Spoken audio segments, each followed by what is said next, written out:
wasn't just a drug lord. He was a father, a politician, a philanthropist, and a mass murderer. Siempre he asegurado que mi dinero no tiene vínculos con el narcotráfico.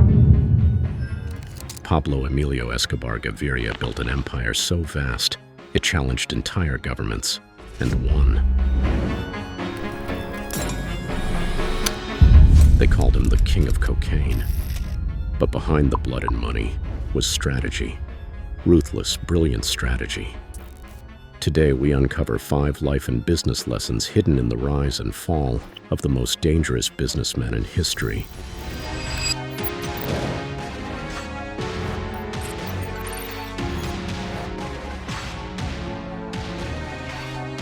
If you want to be rich, find what people can't stop doing, then control the supply. Before the planes, before the palaces, Pablo Escobar was just a kid selling balloons and candy in the streets of Envigado. But he didn't just want to make money. He wanted to own gravity itself, control what people couldn't resist. In the late 1970s, Escobar entered the cocaine trade when the market was still underground and underserved. He didn't invent the product. He just mastered the pipeline.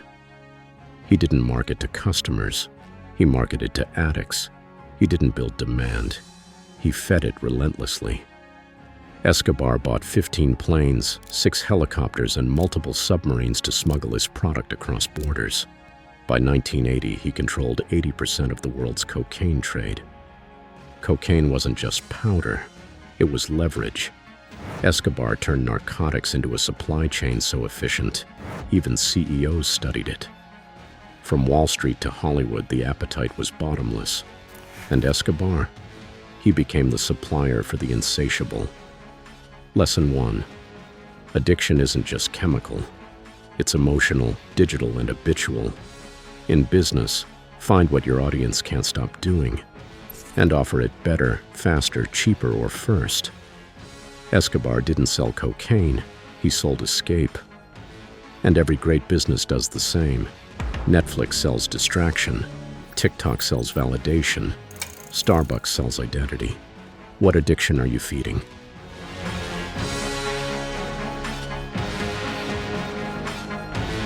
You can buy a man's time, you can buy his work, but you can't buy loyalty unless you pay for it before the war. Escobar knew something about power that few entrepreneurs truly understand. Fear creates silence, but loyalty creates legacy. From his sicarios, teenage assassins, to the people in his neighborhood, Escobar made it clear, if you're with me, I'll protect and provide. If you're against me, you're already dead. He paid for funerals, he built homes, soccer fields, schools. In Medellin's poorest barrios, he was a saint with a suitcase full of cash. In the early 80s, Escobar built a full housing complex called Barrio Pablo Escobar, housing over 1,000 families. Those residents to this day protect his memory. Even his hitmen were loyal beyond reason, not because of fear, but because of identity. Working for Escobar meant being part of something untouchable. It was the original startup with life or death equity. Lesson 2. If you want real loyalty, invest in people before they become useful. Treat your interns like CEOs. Treat your audience like investors. Loyalty isn't extracted, it's earned with foresight. Escobar didn't build an army. He built a family that would die for him. And in business, the companies that win are the ones whose people would do the same.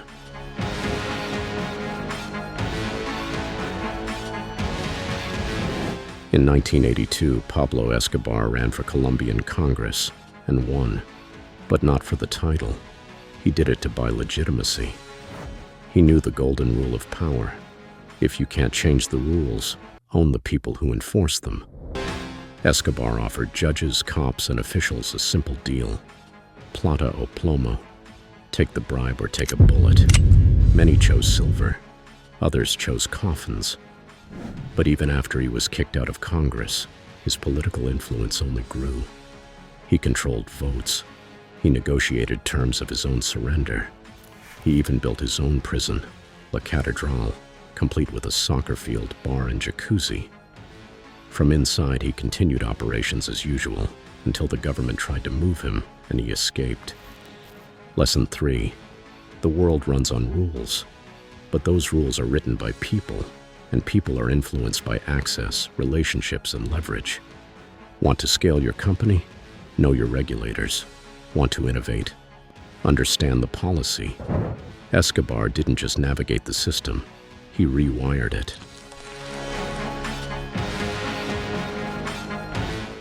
History is written by the survivors, and the survivors know how to spin.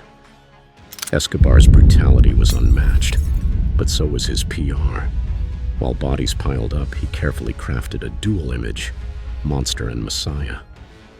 He appeared in public with children, donated to churches, funded hospitals. His mugshot showed a smiling man. His propaganda showed a patriot. Escobar hired journalists to write favorable stories and even funded entire news channels. He weaponized media to clean his name. His goal? Legacy laundering. To bury the crimes in concrete and replace them with hospitals, parks, and myths. Lesson 4. In business and life, your brand isn't what you say. It's what people remember. And whoever owns the narrative owns the market. Reputation isn't just managed, it's manufactured. Think long-term. Build your myth. Control your ending before someone else writes your final chapter.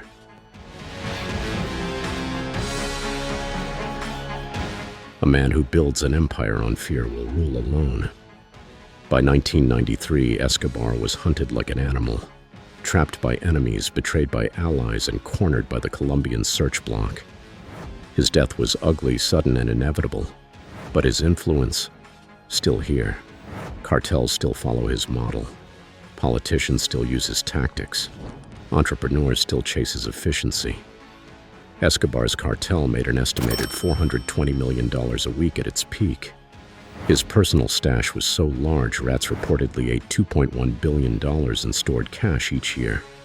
He once tried to pay off Colombia's national debt just to change the laws and avoid extradition. Escobar failed because he built a throne, not a system. His empire was dependent on him. The second he died, it shattered. The smartest founders built systems that survived them. Franchises, licensing, culture, infrastructure. Want to outlive your fame? Then make sure your business runs without your face. Pablo Escobar was a contradiction.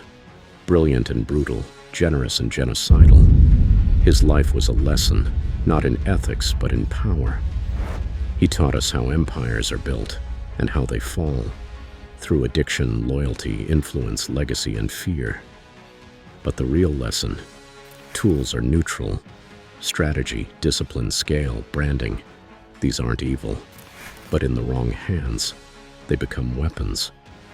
So as you build your business, your career, your empire, ask yourself, are you creating something that scales wealth or worship? Something that serves others or yourself? Because at the end of the game, it doesn't matter how high your tower was built. It only matters what it was built on. Escobar built his own blood. What will you build yours on? If this story challenged your thinking, inspired your hustle, or made you question the empire you're building, then subscribe.